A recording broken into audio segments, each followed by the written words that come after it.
Je vous attends, hein. C'est bon, vous pouvez y aller. OK, Merci. merci. Alors, la présentation d'aujourd'hui couvre, bien sûr, les semi-conducteurs à grand gap. Et attends, la présentation a disparu. OK, excusez-moi. J'ai perdu. Alors, on la voit toujours de notre côté? Eh, c'est On bon? la page de garde là, oui. OK.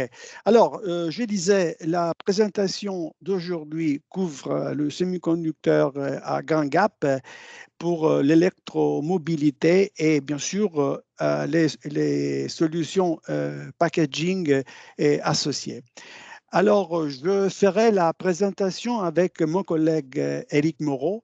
Donc, je me concentrerai plutôt sur le carbure de silicium et mon collègue Éric, il va présenter notre gamme de produits en GaN, nitrure de gallium.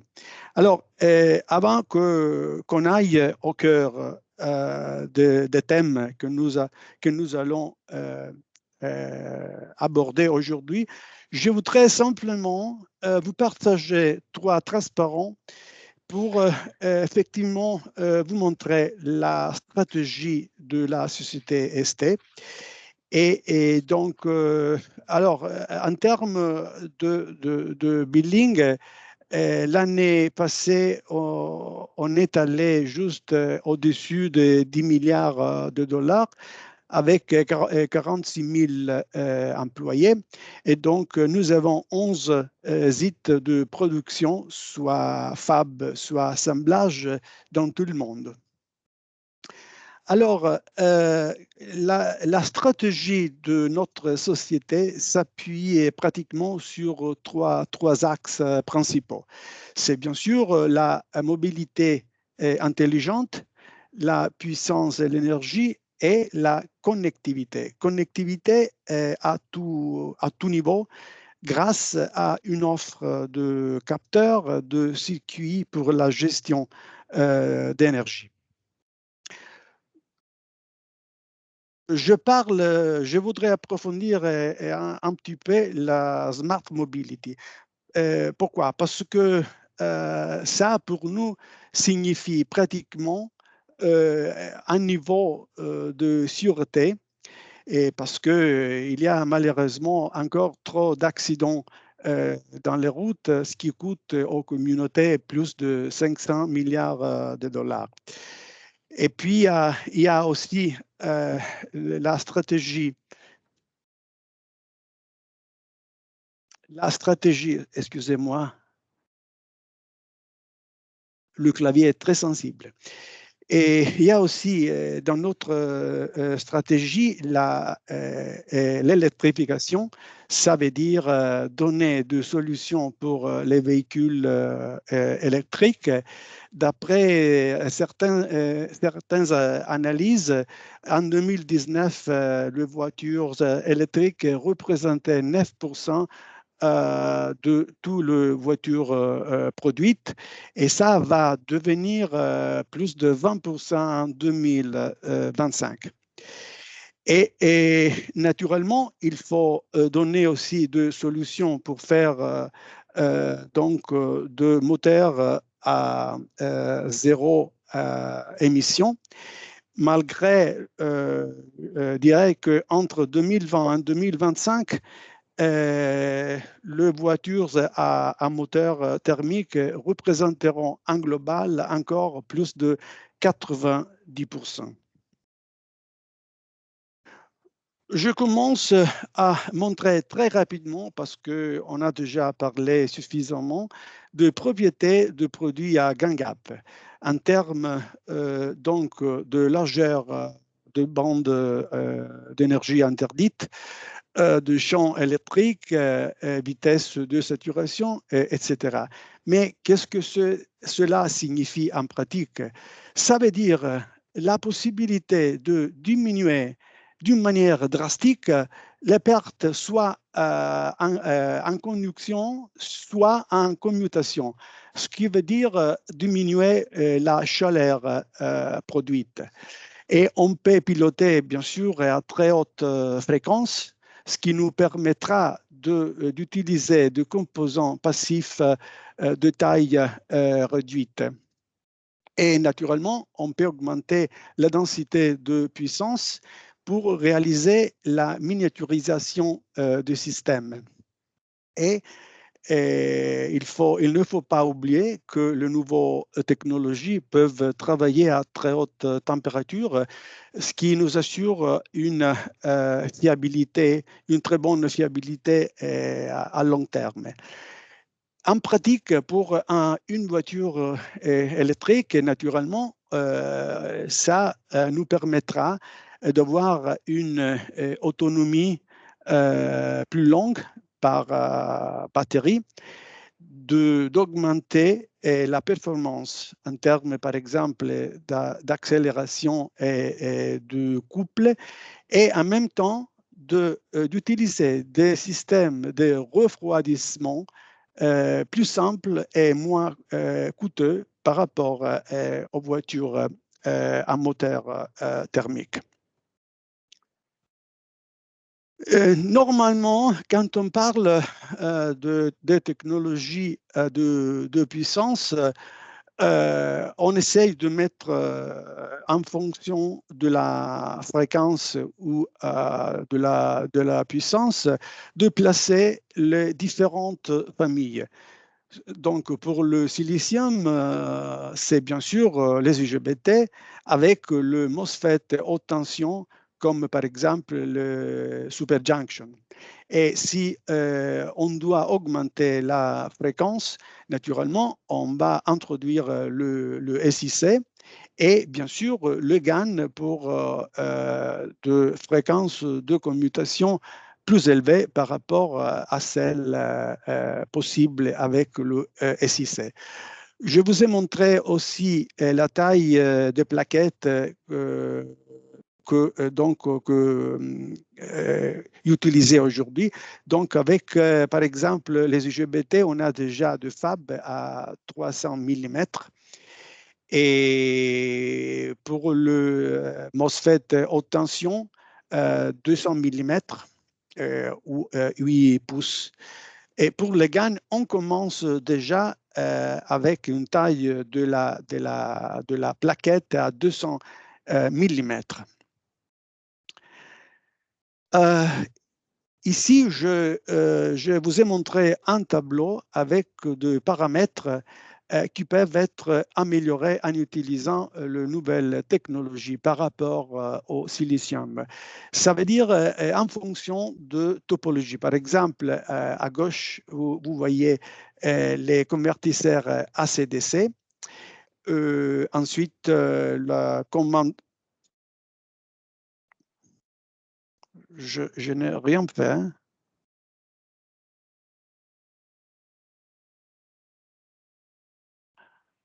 Allô?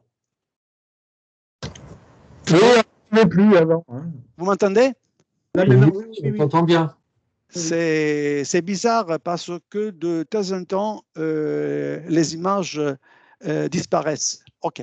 Alors, je disais... Il n'y a pas de problème avec la présentation. Hein. Il y a un problème parce que tout à coup, je ne vois plus mon écran. C'est très bizarre. C'est très bizarre. OK. Alors, donc, pour des topologies telles que la AC/DC, la commande moteur et donc, les chargeurs embarqués. Par exemple, pour le premier groupe, c'est-à-dire les systèmes AC/DC, vous voyez aujourd'hui le paramètre en termes d'efficacité ou de rendement de conversion et la densité de puissance et le coût, c'est-à-dire en dollars par watt. Et on essaye naturellement, grâce aux propriétés des nouvelles technologies, on peut améliorer les 3 paramètres que je viens d'identifier et pour les 3 topologies différentes. Voilà, ça c'est l'estimation, c'est donc ce qu'on attend grâce à la performance de nouvelles technologies. Ici, je voudrais vous montrer notre stratégie, la stratégie de ST microélectronique en termes de génération de technologie, en termes de capacité de production.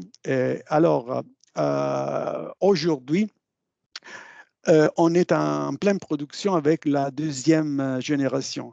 Mais cette année, on a déjà démarré la 3e génération. Il ne faut pas oublier que nous utilisons aujourd'hui une technologie planaire. Et nous pensons qu'il y a encore une marge d'amélioration avant qu'on commence à travailler sur d'autres structures telles que le trench. Juste pour vous donner des idées en termes de RDS-on, avec la 3e génération à 750 volts, on arrive sur une seule puce à 10 milliohms et ça devient 14 milliohms à 1200 volts, 3e génération. Et pour le grand module de puissance que je vous montrerai juste à la fin de ma présentation, on arrive aux alentours de 2 milliohms. Il faut aussi noter qu'après l'acquisition de la société suédoise Norstel AB, nous avons réalisé, ou nous sommes en train de réaliser une parfaite intégration verticale, donc pour produire le substrat qui nous servent pour nos clients. Et naturellement, on continue d'augmenter notre capacité de production. Pour votre information, nous avons déjà démarré à notre fab à Singapour et donc le fab principal se trouve à Catane, à 6 pouces naturellement, et on a déjà commencé à fabriquer d'autres plaquettes, d'autres produits à Singapour. Donc c'est une ligne jumelle si vous voulez. Et naturellement, il faut souligner aussi le fait que après l'acquisition de Norstel, on peut accélérer pour passer à 8 pouces sur le SiC. Cela sera beaucoup plus facile compte tenu du fait que nous aurons un contrôle complet donc, de notre filière de production. Et en termes de capacité de production, si on prend comme référence l'an 2017, en 2021, donc forecast, avant la fin de cette année, on sera capable de produire 45 fois plus de pièces par rapport au début en 2017. Et l'autre chose que je voudrais mentionner, évoquer très rapidement, c'est l'accord récent avec le groupe Renault. Et donc, vous avez vu un communiqué de presse la semaine passée et qui nous permettra de développer des solutions, soit en wideband-gap, soit en boîtier pour Renault. Je pense que c'est un point très important à souligner, compte tenu aussi des investissements et du focus en France pour la voiture électrique. Normalement, dans une voiture électrique, il y a de sous-systèmes ou de blocs, si vous voulez. Et normalement, il y a bien sûr l'inverter, l'onduleur pour la traction, il y a le chargeur embarqué et il y a aussi naturellement le DC, le convertisseur DC-DC. Il y a d'autres blocs tels que le système de climatisation et le système de chauffage. Mais nous allons nous concentrer principalement sur les 3 blocs principaux. Alors, en termes de technologie, on utilise encore naturellement la technologie en silicium comme les IGBT pour la traction et pour les autres systèmes. Donc, des IGBT sont aussi utilisés pour le système de chauffage ou de climatisation. Et c'est presque la même chose pour le MOSFET d'haute tension en silicium. Mais naturellement, avec le MOSFET ainsi que, comme nous verrons tout à l'heure, on peut améliorer d'une manière drastique et importante l'efficacité à tout niveau. Et on le verra par exemple pour la traction, pour le chargeur, le convertisseur de CDC. Alors, le GaN, donc comme je vous ai dit avant que je commence ma présentation, je ne vais pas couvrir le GaN, mais je peux dire que grâce aux propriétés du GaN en termes de fréquence de commutation, nous pensons que ce sera le choix principal pour soit pour le chargeur embarqué, soit pour le convertisseur DC-DC. Donc, si vous voulez, il y a une trop petite superposition entre le SiC et le GaN qui va disparaître compte tenu du fait que le GaN permet aux concepteurs de travailler à très haute fréquence. OK. Je commence ici à vous montrer des solutions de modules de puissance qui peuvent être utilisés dans une voiture électrique. Alors, je montre, j'ai deux solutions à un boîtier slim ou ACEPAC. Ce sont de modules intelligents parce qu'ils intègrent le circuit de pilotage de la grille. Et on parle donc de basse puissance, moyenne ou basse puissance jusqu'à 10 kW. Et ils sont utilisés, ce module-là, sont utilisés par exemple dans le système de climatisation que je vous ai montré dans le transparent précédent. Alors que le ACEPAC 1 et 2 peuvent être utilisés pour les convertisseurs DC-DC. Et quand on commence à s'approcher de la grosse puissance, c'est-à-dire pour la traction, et là, on a développé le ACEPAC Drive pour atteindre de valeurs de niveau de puissance très important. Et je vous montrerai de transparents dédiés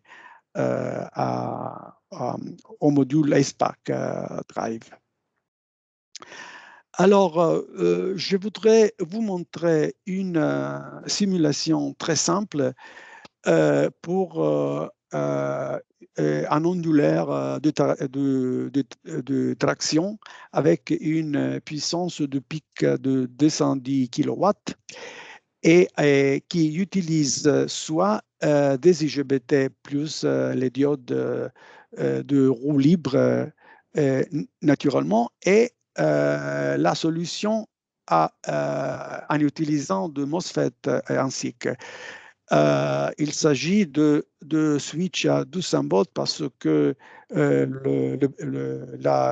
ce sont des batteries à 800 volts. Alors, et nous avons fait une comparaison, par exemple, de la surface totale et quand on utilise les IGBT et quand on utilise une solution MOSFET SiC. Alors, par exemple, si nous allons utiliser le SiC, c'est-à-dire on va utiliser 5 fois moins de surface par rapport à la solution IGBT. La solution IGBT, c'est 600 mm² de surface, incluant naturellement les diodes. Pour le SiC, c'est seulement 120 mm² parce que là, on utilise la diode intégrée dans le MOS. L'autre point à souligner, c'est donc les pertes en commutation parce que grâce à l'efficacité de commutation de la technologie, on peut diminuer les pertes en switching de 4 fois. Et si nous allons représenter le rendement de conversion, l'efficacité en fonction de la charge, nous voyons une différence remarquable entre les IGBT en silicium et le MOSFET en SiC. Et naturellement, dans des conditions opérationnelles normales, on est aux alentours de 40% de charge. Donc, la différence entre les deux solutions devient plus remarquable, même plus remarquable. Donc, ça nous donne une idée. Ça nous permet de quantifier effectivement les avantages du SiC que nous avons vu aussi d'un point de vue formel. Je commence ici à vous montrer les solutions de packaging, les boîtiers que nous avons développés pour notre gamme de produits en SiC. Et c'est le ST-Pack et le HU3-Pack. Alors, le ST-Pack, c'est un boîtier basé sur le procédé de fêtage, de sintering. C'est-à-dire, on va souder la puce sur le heatsink, excusez-moi, sur le lead frame, c'est-à-dire en français, je ne sais pas comment traduire le lead frame, la grille de connexion peut-être. OK. Et en même temps, on peut souder le boîtier lui-même avec la même approche sur les dissipateurs, ce qui nous permet effectivement de minimiser la résistance thermique. À l'intérieur de ce boîtier-là, on peut arriver à mettre deux puces en parallèle. Et puis, il y a aussi le HU3-Pack qui est plus adapté pour des solutions chargeurs embarqués et convertisseurs DC-DC. Les deux boîtiers, donc le produit basé sur les deux boîtiers sont automotive qualified et donc ils garantissent une température maximale de 175 degrés. Voyons de près donc le premier boîtier, c'est-à-dire le ST-Pack, et vous voyez deux figures de photos. Donc, par exemple, le basse barre pour le drain et la source, donc, qui sont réalisés avec du cuivre et qui permet une connexion très simple. Et il y a aussi les pattes de signal pour la grille, pour le sensing, qui sont utilisées comme dans un boîtier traditionnel standard, c'est-à-dire avec montage à trous traversant, through hole. Et à droite, en bas, vous voyez une estimation de la résistance thermique que nous avons mesuré sur notre boîtier avec 2 puces. Ici, nous avons montré la résistance thermique en fonction du matériau du dissipateur et en fonction du coefficient de change convectif. Donc, ça veut dire, par exemple, à gauche, nous avons estimé la valeur pour un dissipateur en aluminium et avec différentes valeurs de coefficient de change d'échange convectif. Et donc, naturellement, si on va utiliser du cuivre, on a une valeur plus basse par rapport à l'autre, à l'aluminium. Je vous montre ici un autre transparent de l'autre boîtier, le HU3 pack. Donc, il s'agit d'un boîtier à topside cooling, donc refroidissement topside. Alors, je vous ai déjà remarqué que c'est une solution qu'on utilise, qu'on propose pour des applications convertisseurs DC-DC ou même chargeurs embarqués. Et je vais vous montrer maintenant les autres membres de la famille ACEPACK. Nous avons vu dans un transparent précédent les autres boîtiers de la famille ACEPACK, notamment le ACEPACK 1 et le ACEPACK 2. Ici, je voudrais vous montrer le ACEPACK Drive, qui est notre solution pour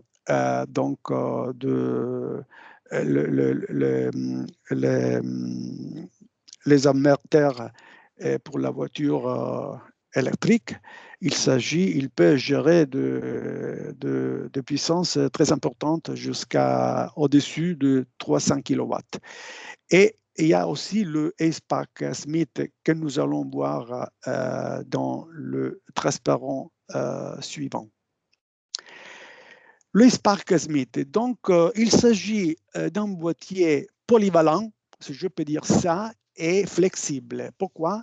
Parce que il nous permet de réaliser très rapidement, très facilement, je dirais, de topologies différentes. Alors, par exemple, on peut réaliser un redresseur monophasé, un redresseur triphasé et jusqu'à un pont, donc avec 2 switches qui peuvent être soit en IGBT, soit en SiC, naturellement.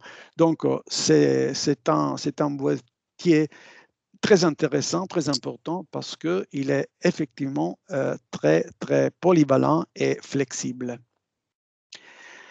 Dans ce tableau, nous avons comparé la solution ACEPACK Smith par rapport aux autres boîtiers traditionnels standards, tels que le TO247 à 4 pattes ou même le H2 pack. Alors, vous voyez par exemple la dimension du boîtier est 23 par 25 mm. Et donc, c'est un petit plus grand que les autres boîtiers, mais il nous assure de performance. C'est sûr. Oui.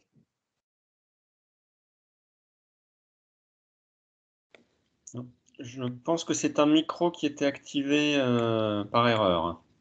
OK, pas de problème. Alors, par exemple, il assure de lignes de fuite, donc de clippage distance de 7 mm, ce qui nous permet de garantir une tension d'isolement de 2,5 kV RMS. Mais on peut arriver jusqu'à 4, mais ce qu'on garantit, c'est 2,5. L'autre avantage, c'est la possibilité d'assembler ce boîtier d'une façon automatisée. Par exemple, avec un TO-247, l'assemblage ou le montage est très compliqué parce qu'on a besoin de vis, on a besoin de rondelles et on a besoin de films thermiques. Avec les Spark Smith, on peut simplifier le montage. Et donc, le dernier module que je voudrais vous montrer, c'est le Spark Drive. Donc, c'est notre offre pour les onduleurs qu'on utilise pour la traction. Et ce module-là peut utiliser la dernière génération de notre technologie, notamment la 3e génération. Donc, il permet d'avoir des connexions press-fit qui peut réaliser une très bonne fiabilité de longue durée. Et on peut utiliser soit le 750 ou le 1200 volts. Pardon. Et il y a donc une géométrie pin-fin pour améliorer le refroidissement. Alors, le système pin-fin, donc, c'est une matrice de petits cylindres qui pratiquement élargit augmente la surface pour le transfert de chaleur. Et bon, à droite, par exemple, vous voyez le roadmap en termes de puissance, naturellement, en fonction de la technologie, soit IGBT avec la diode, soit MOSFET SiC. Donc, avec la dernière génération, on peut arriver, on peut dépasser 300 kW de puissance. Et ça, c'est le dernier transparent que je voudrais vous montrer aujourd'hui, avant que je passe le relais à mon collègue. Et donc, il vous donne une idée beaucoup plus précise de la technologie du module ASPARC Drive. Donc, ça, c'est le dernier transparent de ma présentation. Je propose qu'on fasse 5 minutes de pause et donc je passerai le relais après à mon collègue Éric Moreau qui va couvrir la partie nitrure de gallium. OK? Eh bien, on avait prévu d'avoir ces 5 minutes éventuellement pour des questions. Et, oui, bien sûr.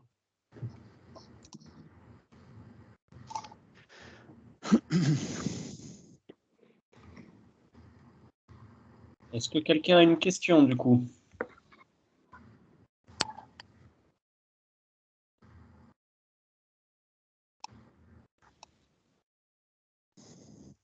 Oui. Est-ce que vous avez des exemples d'intégration du boîtier discret qui se refroidit par le haut? Je ne vous ai pas entendu. Est-ce que vous pouvez répéter la question, s'il vous plaît? Est-ce que vous avez des suggestions ou des exemples d'intégration du boîtier ASPAC Smith? OK. Alors, certainement, nous avons donc des articles en ce qui concerne le STPAC et nous pouvons le partager. En ce qui concerne l'autre boîtier, honnêtement, je ne suis pas sûr si nous avons déjà publié et des suggestions, recommandations. Il faut que je vérifie. Mais je vous demande de me contacter par email et je peux vous partager ce que nous avons publier pour aider nos clients à utiliser nos propres boîtiers. Mais certainement, il y a quelque chose pour le STPAC, donc que je vous ai montré avant. Ok.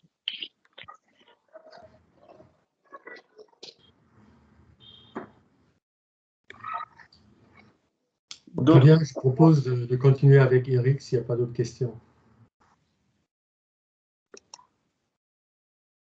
Parfait, allons-y.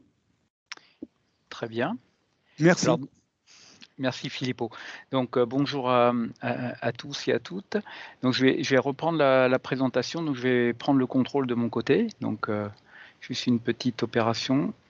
Je vais prendre, j'espère, moins d'1 minute.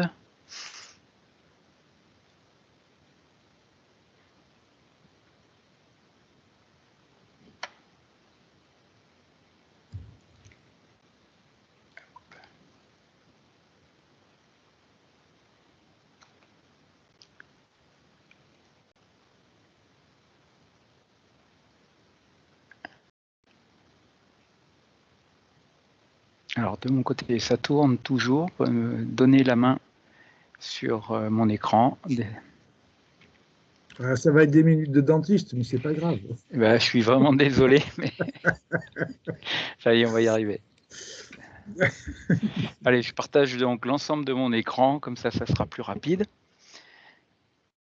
Alors, ce que je vais vous partager, c'est effectivement la partie, on va dire, grand gap nitrure de gallium. Et donc, j'ai à peu près une quinzaine de slides à vous partager. Donc, je commencerai tout d'abord par un point qui est à ce jour, puisque en fait les données viennent d'un rapport en fait de la source Ah, on n'entend plus là. On n'entend plus le son. Hein. Compagnie, on va dire, qui permettent de montrer vraiment le sens en fait du. Et Eric, tu as été coupé, si tu peux reprendre. Est-ce que on a entendu ta voix. Est-ce que vous m'entendez là? Oui, là c'est bon. Là oui, c'est bon maintenant. Mais... Allez, je recommence. Donc, donc la slide que vous voyez, c'est la slide en fait sur la projection en fait du marché du nitrure de gallium, donc sur la partie, on va dire, conversion de puissance, hein, donc ça ne couvre pas la partie RF. Néanmoins, donc elle montre en fait, si vous voulez, sur des chiffres significatifs, hein, puisque la projection dans les années 2025-2026 dépasse le milliard. Donc, ce qu'on voit sur la gauche, si vous voulez, c'est le type de produit qui va être associé, on va dire, à cette croissance. Donc, on va dire, pour une bonne partie, on va rester en fait sur du composant discret. Donc, c'est ce qu'on appelle la partie GaN EMT, M étant le nom finalement de ce transistor, on va dire, à base de nitrure de gallium. Ensuite, on a une partie, on va dire, les moitié-moitié pour simplifier, à base de system in package. Donc là, on va retrouver des solutions un petit peu comme sur la technologie silicium, où on va intégrer des fonctions supplémentaires. Alors la première fonction dont on pense immédiatement, c'est la fonction driver. Et on verra pourquoi finalement la fonction driver est la première des fonctions en fait nécessaires. Et enfin, bien évidemment, par cette intégration dans un système, dans un sous-module, peu importe le nom, on arrive à des systèmes on-chip, où là, bien évidemment, on arrive à des fonctions bien plus intelligentes. On peut très facilement en fait penser à mettre des contrôleurs ou d'autres fonctions d'isolation galvanique, par exemple, dans une même offre produit. Donc tout ceci finalement est associé à une demande. Cette demande, en fait, à ce jour, à peu près 2019, 2020, 2021, est vraiment tiré par le marché grand public qui finalement va s'inspirer de tous les avantages en fait du grand gap, et en particulier la montée en quelque sorte à l'efficacité. Et grâce à cette montée en efficacité, dans un volume, on va dire, donné, d'avoir finalement une puissance plus importante et d'avoir en fait une densité de puissance, comme indiqué récemment par Filippo, mais aussi nos collègues, je dirais, d'avoir une densité de puissance plus importante et avoir en fait une offre intéressante pour l'utilisateur. Bien évidemment, on voit aussi apparaître l'intérêt du GAN par exemple, sur les alimentations pour des data serveurs. Alors, data serveurs pour les télécoms, donc la 5G est bien évidemment l'attraction, mais pas que. Le fait d'avoir des efficacités bien plus importantes sur les applications d'alimentation permettent d'avoir en quelque sorte des besoins en énergie en fait plus faibles, si vous voulez, pour refroidir, on va dire, l'ensemble en fait de toutes ces bêtes serveurs. Et donc bien évidemment, il y a aussi un vrai intérêt d'avoir en fait ces composants sur ces applications et en particulier sur les alimentations de ces serveurs. Et puis enfin, et ce qui nous intéresse, bien évidemment, la partie e-mobility, la partie automobile, qui, même si sur le graphe ici, on voit qui est une partie qui est bien sûr inférieure à la partie grand public, mais on le sait, va être vraiment la traction en fait du grand gap, qui a déjà commencé en fait sur le carburant du silicium. Filippo et aussi nos collègues, je dirais, on en parlait, et le GaN va vraiment être la raison en quelque sorte de l'ensemble des investissements et l'ensemble en fait des portfolios produits que vous allez en fait voir en fait par exemple chez ST, et c'est ce que je vais vous proposer maintenant à découvrir avec moi. Alors, la première des choses, c'est lorsqu'on parle de grand gap et lorsqu'on va bien évidemment se focaliser sur le nitrure de gallium, je ne vais pas parler des bénéfices parce que je pense qu'en fait, on en a suffisamment parlé. Par contre, je vais parler de challenge parce que lorsqu'on veut faire une offre produit, il faut bien évidemment regarder quels sont les challenges qu'on a à tacler en quelque sorte pour être sûr à un moment donné que l'adoption de ces nouveaux produits va bien se faire par rapport en fait à nos prédictions et aussi à notre planification. Alors la première des choses, bien évidemment, c'est le coût. Il faut être sûr que cette technologie qui amène en quelque sorte, bien évidemment, un plus au niveau système, peut être absorbée et peut vraiment trouver en quelque sorte une balance entre un produit qui, certes, est plus performant, mais malheureusement, va être un petit peu plus cher et donc on doit retrouver finalement une balance économique. Et donc, va se poser la question, finalement, dans les premières adoptions en fait, de GaN, quelle est la taille de wafer que je dois mettre en fait dans mes lignes manufacturing pour être justement suffisamment pertinent, à la fois pour avoir des produits qui soient adaptés à la demande du client sur le plan, par exemple, de la performance, mais également sur le plan de la compétitivité et surtout être capable d'accompagner en fait la croissance et la montée en volume en quelque sorte, sachant que vous savez bien, entre un wafer qui va être par exemple de 150 mm et un wafer de 200 mm, il va y avoir un rapport de 1,7 sur le nombre de puces disponibles sur le wafer. Alors si on considère, et c'est peut-être une simplification un peu extrême, mais si on considère que le coût du wafer est à peu près identique, je vous laisse calculer le coût effectivement et le gain lorsqu'on va aller sur un wafer d'une dimension supérieure. Donc vous le verrez sur la slide d'après, mais ça a été un choix en fait de Hexagan. Hexagan étant en fait devenu une filiale de ST, de démarrer en fait le développement de la technologie GaN sur du 8 pouces. Maintenant, avoir une technologie 8 pouces disponible, c'est une chose. Faut-il encore avoir en fait un bon design qui soit allié par rapport à la partie performance et aussi par rapport au coût. Donc pour ce faire, on a essayé d'avoir en fait une conception de produit qui soit pratiquement aligné avec les objectifs, je dirais, de tous les coûts que l'on connaît en fait dans le développement produit, des coûts silicium.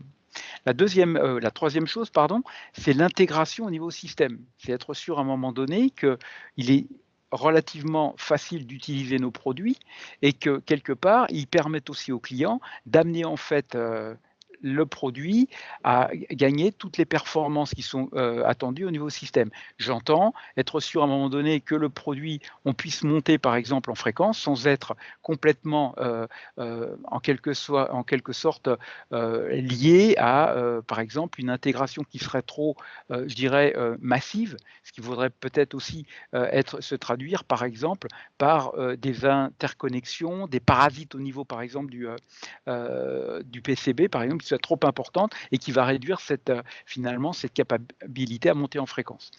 Ensuite, il y a deux autres points importants, c'est bien évidemment être capable de donner en fait confiance à l'utilisation de nos produits sur des applications, je dirais, où la qualité et le zéro défaut en quelque sorte est attendu. J'entends l'automobile, mais pas seulement, il y a l'espace, il y a l'industriel également, le consumer aussi, hein, il ne faut pas l'oublier. Donc il y a une notion finalement de ce que moi j'appelle le non-proven in-use qu'il faut essayer aussi de tacler. Donc dans ce cadre-là, il faut essayer de bien comprendre quels sont les failure modes, quels sont les failure mécanismes, savoir en fait donc les qualifier, mais aussi les quantifier. Donc tout ce travail, c'est un travail qui prend du temps, mais c'est un travail qui est nécessaire si on veut faire une interception sur le marché de produits grand gap et en particulier du GaN. Et pour terminer, il faut aussi avoir une supply chain qui soit robuste, c'est-à-dire être capable à un moment donné d'avoir bien évidemment une source manufacturing qui est capable d'appréhender, on va dire, une partie des challenges que j'ai cités ici, mais d'être capable aussi, en quelque sorte, d'avoir un système qui soit, comme on dit en anglais, scalable, c'est-à-dire qu'on puisse finalement dupliquer le système pour pouvoir monter en volume et encore en volume, de telle manière à ce qu'on puisse effectivement à la fois appréhender la partie compétitivité, mais aussi appréhender en fait tout simplement la demande.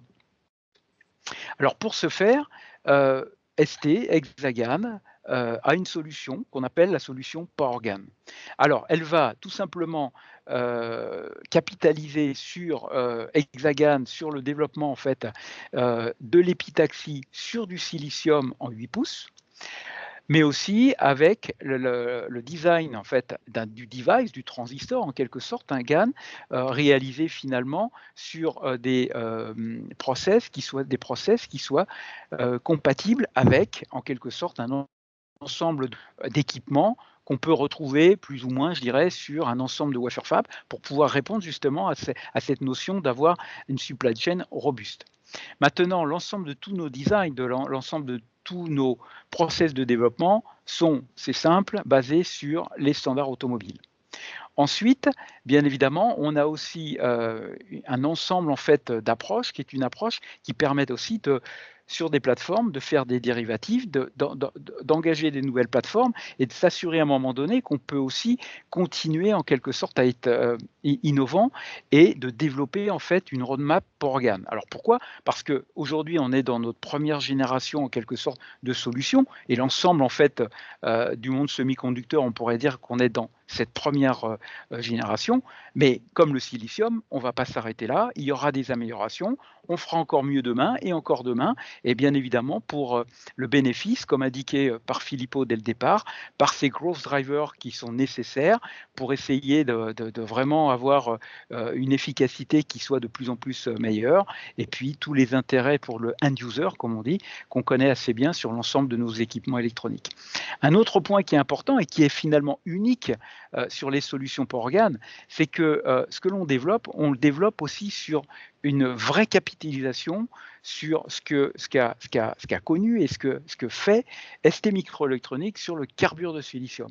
Et ça, c'est vraiment un succès qui a été noté et qui est vraiment notable et sur lequel finalement on s'appuie énormément, principalement pour faire toute l'amélioration continue de la technologie et qui répond finalement au point de dire ça nous permet de bien connaître en fait nos mécanismes de défaillance, ça nous permet finalement de bien les contrôler et ça nous permet aussi à un moment donné de nous améliorer au niveau des performances sur cette prochaine génération et cette troisième génération, quatrième et ainsi de suite. Donc ça c'est un point important et donc du coup en fait ces solutions pour GaN, elle va tout simplement, alors attendez j'attends, elle va simplement se traduire par dans un premier temps trois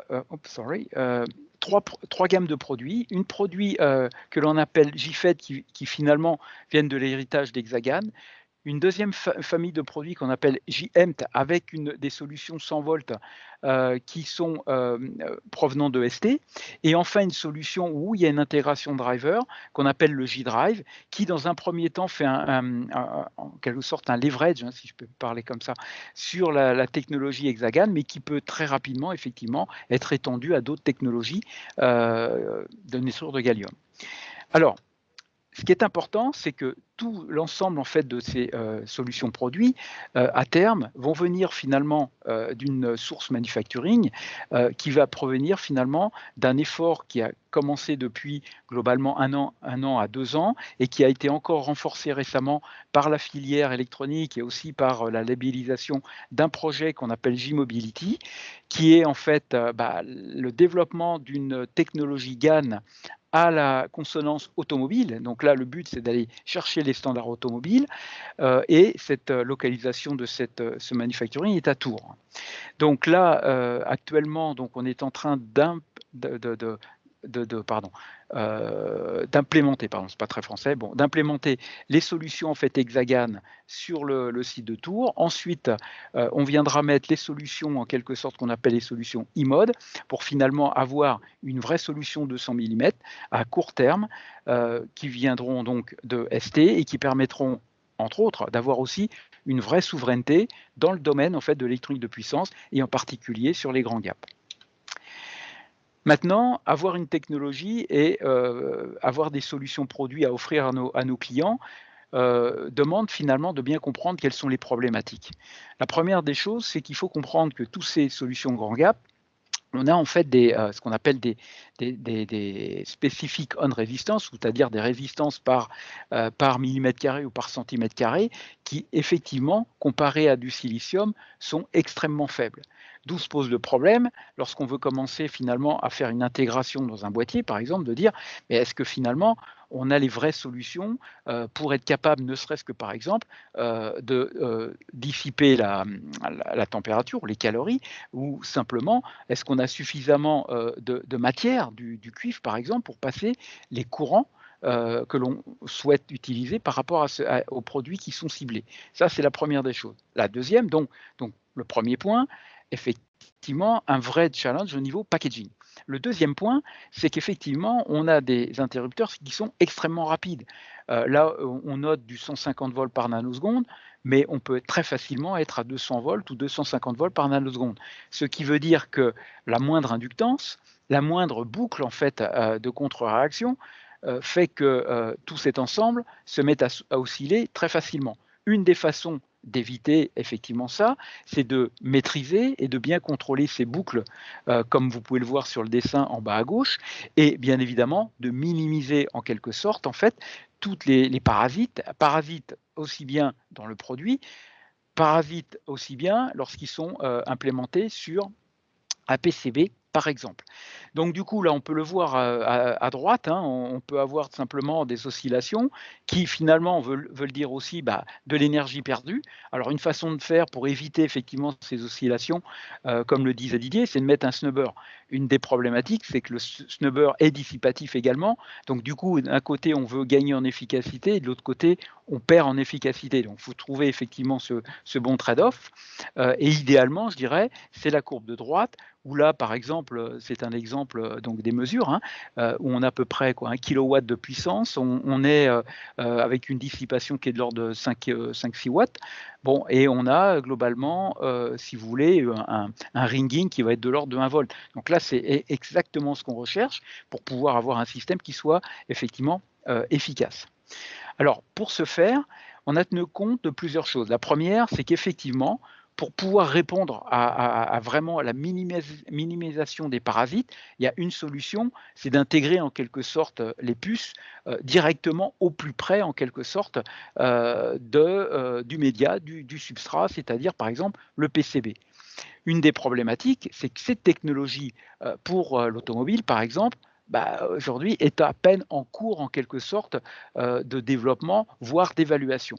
Donc ça veut dire que soit on attend pour pouvoir en quelque sorte fournir une offre produit, ou alors en fait on essaye plutôt de réfléchir à des solutions où on trouve en quelque sorte un trade-off pour pouvoir utiliser quand même tous les avantages du GaN, c'est-à-dire que par rapport à du silicium, on a quand même un gain, il peut être amélioré par une meilleure intégration, hein, ou une miniaturisation comme j'aime à dire.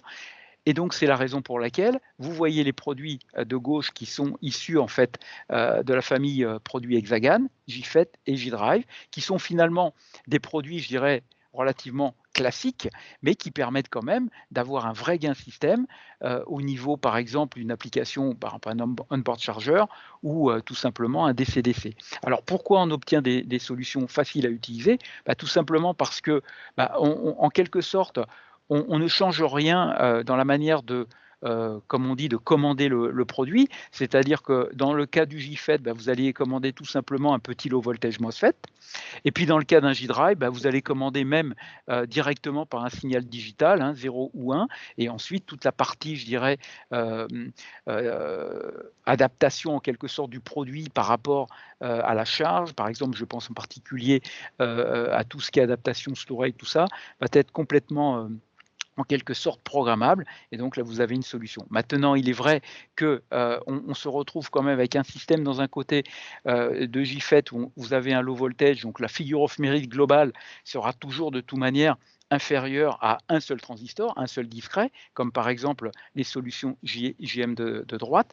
Et puis dans le cas du J-Drive, on voit bien qu'on a un système qui a une forme qui est très intéressante. Par contre, effectivement, si on regarde la partie RDS-on, on a à ce moment-là un low voltage qui est en série, comme on peut le voir sur le dessin, et donc il est clair qu'à un moment donné, avoir par exemple un J-Drive qui va faire 1 milliohm est une solution, en tout cas aujourd'hui, inconcevable. Donc on voit bien à un moment donné qu'on a d'un côté des solutions qui permettent d'avoir un trade-off et qui répondent en quelque sorte à l'utilisation des solutions GaN immédiatement, et une solution finalement JM qui est une solution qui est bien plus performante, mais qui va réclamer effectivement un effort d'intégration, un effort de miniaturisation pour assurer en quelque sorte les mêmes objectifs, qui soient en termes de qualité, de répétabilité par exemple de la solution, et également bien évidemment par rapport à l'investissement au niveau engineering, mais aussi investissement au niveau thermique. Ensuite, lorsqu'on parle maintenant du portfolio, c'est-à-dire qu'on parle maintenant de l'intégration de ces puces dans les boîtiers, vous voyez, on a un ensemble en fait de boîtiers qui couvrent finalement l'ensemble des technologies disponibles chez ST Microelectronics. Ça passe aussi bien avec des produits through halls, donc du type des TO247 par exemple, jusqu'à des boîtiers par exemple, comme vous pouvez voir le port flat 8.8 qui, comme l'indique la slide d'après, utilise à ce moment-là par exemple du dual side cooling, c'est le schéma de droite, où là on peut utiliser des technologies flip chip, où là à ce moment-là on a l'avantage d'avoir un dual side cooling, d'avoir en fait un package low profile, tout en ayant finalement des performances au niveau thermique qui soient acceptables. Sur la gauche, on a à ce moment-là une solution LFPAC, alors qui existe en 8 par 8, qui existe aussi en 12 par 12, et va permettre aussi à un moment donné de prendre en compte en fait l'avantage en fait des copper clips, donc c'est-à-dire à la fois réduire en fait ce que j'appelle les interconnects ou tous les parasites, mais aussi va aider aussi extrêmement thermiquement. Juste un point, on est sur des packages globalement qui sont à peu près à 0,25 degrés C par watt ou même 0,30 degrés C par watt, ce qui fait que c'est des boîtiers où on peut être amené à avoir une dissipation thermique probablement maximum de 20 watts à peu près. Ce qui veut dire que si on rajoute un radiateur, en ajoutant bien évidemment un TIM, puisque le boîtier en quelque sorte, ou le top side, est bien évidemment au potentiel, la plupart du temps il est au potentiel de source pour les GaN, contrairement finalement au silicium où souvent on se retrouve avec le potentiel en fait de drain. Et donc dans ce cas-là, à ce moment-là, si on considère qu'on met un radiateur qu'on a à peu près 2-3 degrés C par watt grand maximum, vous voyez que globalement, 20 watts de dissipation, on est à peu près à une 50 degrés C au-dessus finalement de l'ambiant. Si l'ambiant est à 100 degrés, on est à peu près à 150 degrés. Donc vous voyez que globalement, on est sur des solutions qui permettent de maintenir, on va dire, une température de jonction de l'ordre de 100 degrés, tout en maintenant en quelque sorte sur des pires cas à 150 degrés. Et donc là, on est à peu près dans des lifetimes, si vous voulez, qui sont parfaitement alignés avec l'automobile. Ça, c'est le premier point. Le deuxième point, c'est quelques chiffres sur les parasites. Donc, vous voyez le LFPAC, le power flag, donc on est largement en dessous des nano-henry, ce qui est important, puisque dès qu'on commence à avoir plusieurs dizaines de nano-henry, on voit très facilement des centaines, des 200 volts de spike en fait sur les courbes, hein, la courbe que vous avez vue là à gauche en particulier. Donc là, l'avantage en fait d'avoir des nouvelles technologies en quelque sorte de packaging permettent finalement de répondre aux attentes en quelque sorte d'utilisation court terme des solutions GaN. Un point qui est important, très souvent on entend disons de la plupart en fait des utilisateurs nous dire le GaN effectivement en commutation dure a vraiment ses avantages, tout simplement parce que les énergies, alors ce qu'on appelle en fait l'IOSS, l'ION et l'UIOF, est effectivement lorsqu'on prend la somme bien inférieure en fait aux superjonctions. Et donc du coup sur des structures boost ou des structures totem pole, je dirais qu'il y a pas trop de discussion de dire le GaN finalement n'apporte pas les avantages souhaités. Le superjonction sur la partie boost et totem pole a effectivement un point inférieur facilement par rapport au GaN. Juste pour donner des chiffres, sur une structure totem pole, on va être avec du GaN à pratiquement à 99% plus en efficacité, lorsque le superjonction va être plutôt à du 98. Alors 98,5, bon, on ne va pas se battre sur les chiffres, mais globalement, on est dans l'ensemble assez aligné pour dire que le GaN est la solution en fait pour le PFC. Par contre, le marché, quelquefois, ne voit pas l'intérêt, effectivement, d'utiliser, on va dire, le GaN sur la partie, on va dire, un petit peu plus stable en tension, j'entends, de la partie DC-DC. Donc, on retrouve, par exemple, dans le LLC ou qu'on retrouve sur d'autres topologies. Alors, la réponse, c'est oui, c'est vrai, mais tout dépend de la fréquence. Et donc, si on constate effectivement qu'on est à peu près aligné lorsqu'on est sur des 200 kHz, 300 kHz, et qu'effectivement on est capable de créer une commutation douce avec des très bonnes performances avec un superjonction, ce n'est plus le cas dès qu'on commence à monter en fréquence. Dès qu'on commence à monter en fréquence au-delà de 500K à peu près, hein, si on prend par exemple des 500 watts ou du kilowatt, qui serait peut-être même un peu plus faible, on voit qu'on commence à avoir des nette différence de l'ordre du % et plus. Et si on va même de l'ordre du mégahertz, là, il y a effectivement, comme on dit, hein, si je peux me permettre, il n'y a plus photo. Et le GaN apporte en fait tous ces avantages à partir du moment où on peut faire une intégration propre, c'est-à-dire être capable effectivement d'avoir des parasites qui soient les plus faibles possibles, puisque à ce moment-là, les capacités en quelque sorte qu'on est amené à décharger en commutation douce sont aussi les capacités finalement des nœuds qui switchent, hein, on appelle ça le switching nodes. Et du coup, finalement, ce n'est plus un problème de GaN, c'est un problème d'intégration. D'où finalement mon point de dire, avec l'intégration effectivement nécessaire du grand gap, il est important de penser aussi à l'intégration physique de ces composants sur finalement leur PCB ou en quelque sorte leur futur équipement. Eric, je me permets de vous interrompre parce que je vois que l'heure tourne. Si vous voulez. Oui, j'ai quasiment terminé là.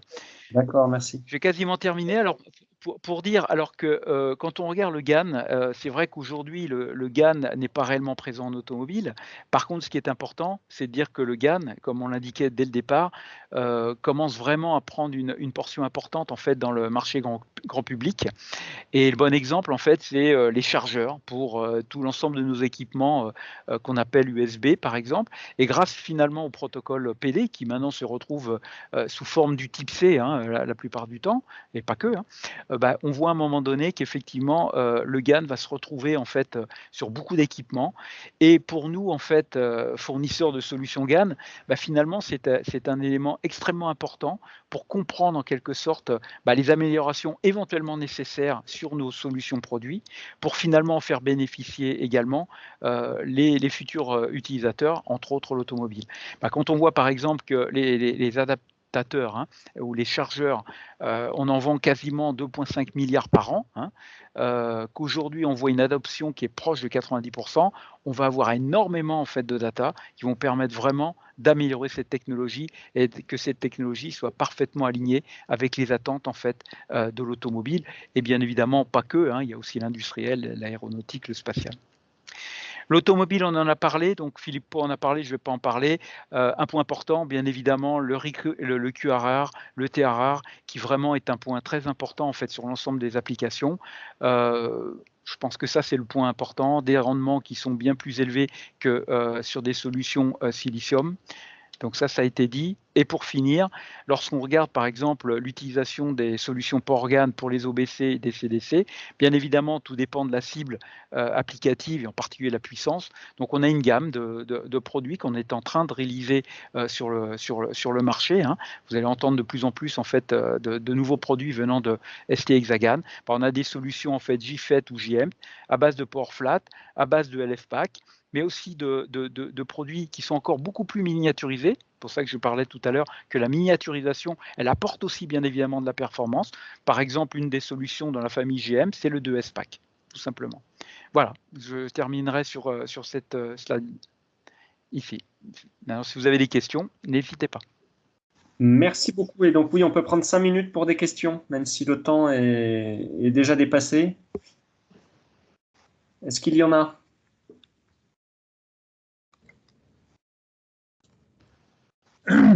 Olivier Bonneau, là, je voudrais poser une petite question, c'est d'ordre purement technique, c'est pour pas être idiot. Sur les composants donc GAN actuels, je vois que c'est essentiellement de l'épitaxie. Donc, qu'est-ce qu'on a comme épaisseur d'épitaxie si on veut faire de la haute tension? Et est-ce qu'il y a des solutions, par exemple, par couche rapportée, comme on fait avec du SOI? Est-ce qu'il y a des idées semblables? Alors, ce que je peux partager, bien évidemment, alors, nos solutions, comme vous le voyez, à partir du moment où on commence à maîtriser l'épitaxie, on est en mesure à ce moment-là de bien, si vous voulez, être capable de bien maîtriser en quelque sorte, si je puis dire, l'épaisseur, hein, mais c'est pas juste l'épaisseur, mais vous imaginez, c'est plus complexe que ça, et ça permet d'autoriser justement de monter en tension. Alors, un point qui est important, il y a deux choses, c'est des composants latéraux, donc il y a effectivement la partie verticale, donc l'épitaxie, hein, puisque le substrat la plupart du temps est connecté à la source, et donc du coup il y a cette partie verticale, mais il y a aussi la partie latérale. D'accord, oui, d'accord. Et une solution en rapport, enfin, couche rapportée, ça coûterait trop cher aujourd'hui, c'est pas réaliste. Oui, alors ce qu'il faut voir, c'est qu'effectivement, là j'ai pas voulu rentrer dans les détails techniques, mais on parle de GaN sur silicium. Alors pourquoi GaN sur silicium? Tout simplement parce que finalement, le support ou le substrat, c'est le silicium, et ce qui nous autorise finalement à utiliser tout un ensemble d'équipements existants, et process équipements et toute la connaissance que l'on a. Après, on pourrait imaginer des choses bien plus complexes, mais du coup, on va se retrouver avec des choses uniques. Et rappelez-vous, il y a cette notion de robustesse de la supply chain qui est nécessaire, vous voyez, pour monter en volume. Donc ça, c'était un point important. D'accord. Merci.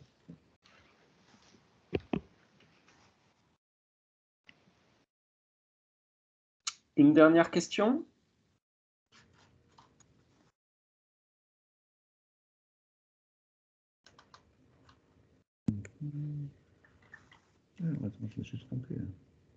Une question très générique, c'est qu'aujourd'hui, on voit des fournisseurs de GaN qui veulent s'orienter vers les onduleurs de traction automobile. Vous, en tant que fournisseur de GaN, c'est une direction sur laquelle vous avez des ambitions? Alors, bon, déjà, la première des choses, c'est qu'on ait des solutions, on va dire, pour l'OBC et puis le DC-DC, qui sont déjà des solutions où la puissance est quand même non négligeable. Hein. Tout à l'heure, j'ai montré une application qui fait 100 watts, hein, même pas 65 watts, où là, effectivement, bon, il y a une évidence en fait du matching, on va dire la technologie avec je dirais l'application. Maintenant, le matching avec des applications qui font 10, 15 kW, il est présent, tout simplement que lorsqu'on vient traduire en quelque sorte le besoin au niveau ampérage, par exemple, tout simplement, on est complètement aligné. Globalement, faire un GaN qui va être à peu près autour d'une centaine d'ampères, on sait faire. Il n'y a pas de souci.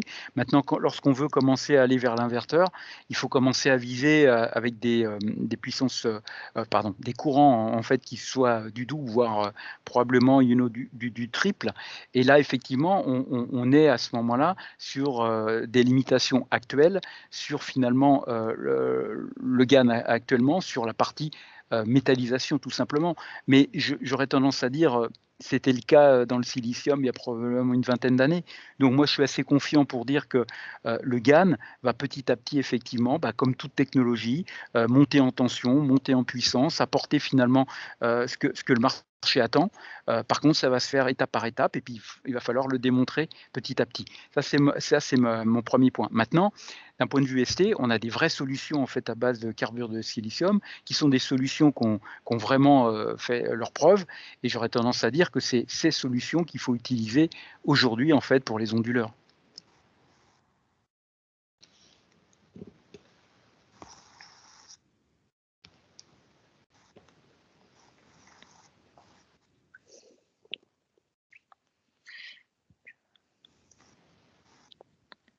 Merci. Ça répond à votre question?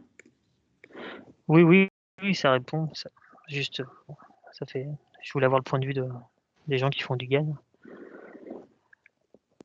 Ouais. Juste, vous avez dit métallisation, c'est-à-dire, enfin moi qui là pour le coup ça me parle pas cette limite.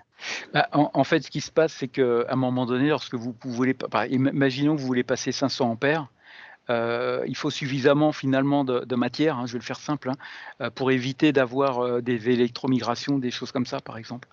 Vous voyez ce que je veux dire? Donc il faut à un moment donné avoir une technologie. Par exemple, si on prend une technologie verticale, elle va être beaucoup plus, si vous voulez, appropriée pour, par exemple, être capable de passer beaucoup d'ampères. Une solution latérale va être relativement réduite. Mais une fois encore, si on parle de LDMOS, par exemple, il y a 10, 15, 20 ans, on était relativement réduit en fait au niveau capacité courant. Aujourd'hui, on l'est beaucoup moins. Voilà. Par contre, tout évolue aussi, c'est-à-dire que le vertical évolue. Voilà. Donc, moi, j'aurais tendance à dire que la solution aujourd'hui démontrée est à base en fait de carbure de silicium. Aujourd'hui, la partie nitrure de gallium, elle est capable de fournir des solutions sans aucun problème jusqu'à à peu près une dizaine ou une quinzaine de kilowatts. J'entends la brique unitaire, ce que j'appelle moi la brique unitaire. Après, on peut paralléliser, ça c'est pas le problème. Mais dans les 5 prochaines années, je suis persuadé qu'on va monter en fait cette capacité. Et puis il y a une autre chose aussi qui est importante, c'est que lorsqu'on parle de puissance, bien évidemment, moi j'ai parlé tout de suite de courant parce que je sais que c'est une des limitations que l'on a de manière générale quand on parle de puissance, mais il y a la tension. Et donc la plupart du temps, si on vient sur une puissance qui est, on va dire, connue, si vous montez la tension, vous pouvez aussi vous permettre de diminuer le courant.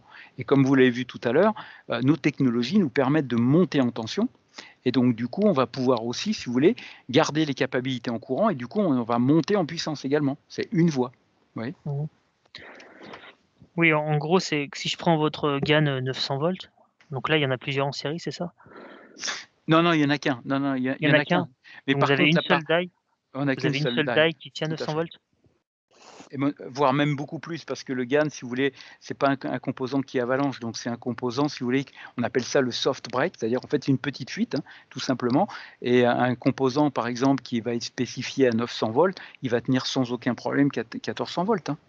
Ça, c'est des choses aussi où je pense que l'ensemble du marché va petit à petit va commencer à comprendre comment fonctionne le nitrure de gallium, et on va pouvoir l'exploiter également. Vous pourrez mettre 1200 volts en surge, par exemple, sans aucun problème, bien sûr. Mais maintenant, faut-il encore qu'on ait suffisamment de données pour vous prouver qu'il est possible de faire des surges avec un certain nombre de cycles répétitifs. Alors, tout ça, c'est en train de se travailler, par exemple, dans le JEDEC, dans le comité de JEDEC dont on fait partie, pour essayer justement de vous amener les évidences et quelque part vous convaincre d'utiliser ces composants. Donc, on a de la matière à vous donner et on pense qu'on a des vraies solutions à vous donner justement pour les composants haute tension. Ok.